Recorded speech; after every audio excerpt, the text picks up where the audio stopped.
Did you pick the wrong tunes for your Instagram story? Learn how to swap it out for a better vibe and get your story sounding just right. So, from your story, click on the icon on the top right that has a cover of the song. There, you can select which part of the song you want featured in a story. You can also choose what kind of label you want, if needed.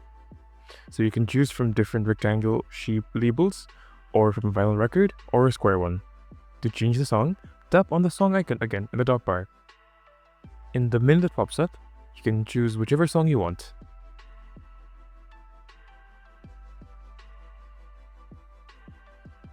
If the song has lyrics, you can choose to include them in the story as well.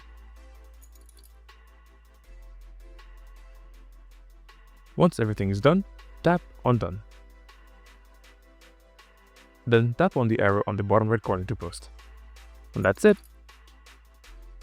If you found this video helpful, be sure to go on and hit the like and subscribe buttons. That's a small action from you that helps make a big difference for us. And as always, feel free to comment your experience down below. See you soon! Bye bye!